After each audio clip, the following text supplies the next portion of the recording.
Isang maganda at papagpalang araw sa inyong lahat, mga ka-OFW.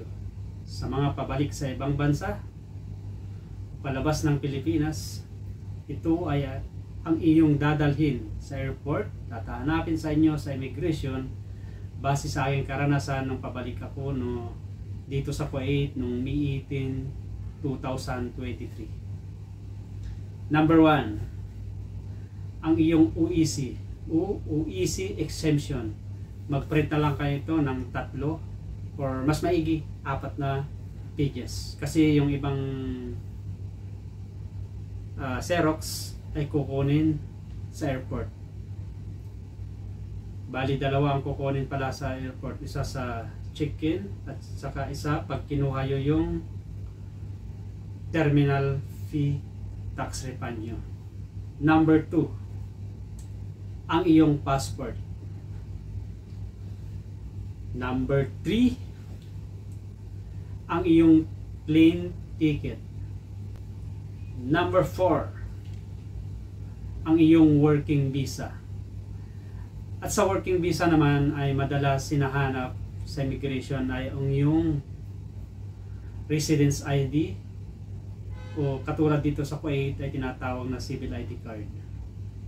Dahil nandun na yung expiry at lahat ng information mo ay nandun na, kasi paperless na. Tulad ng Dubai, paperless na sila, meron tinatawag na Emirates ID. Ang Saudi naman ay kailangan ng exit re-entry visa. By the way guys, nag-work din ako sa Saudi ng almost 4.5 years, 2.5 years in Riyadh 1999 to 2002, and Dammam, Al-Khobar 2002 to 2004. Kaya shoutout lahat yung mga taga-Saudi dyan, nakaka-OFW. At about naman sa kontrata, ay lagi kong sinasuggest na dalhin nyo lagi ang iyong latest contract.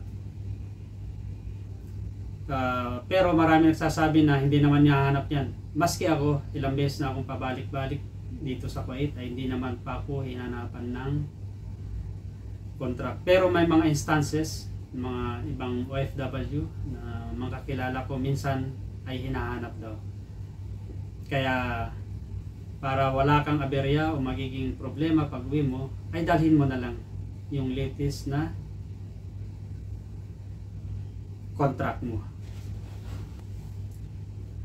Number 5, ang iyong departure card at ang iyong boarding pass na makukuha nyo sa check-in counter. So sana guys, nagkaroon kayo ng idea sa sinare kong itong short videos. Maraming salamat sa iyong pagsama, at sa mga hindi pa nakasubscribe sa akin, kung bago pa lang sa channel ko, sana pa-support naman ang channel ko. Pa-like, share, and subscribe naman dyan. At again, maraming salamat.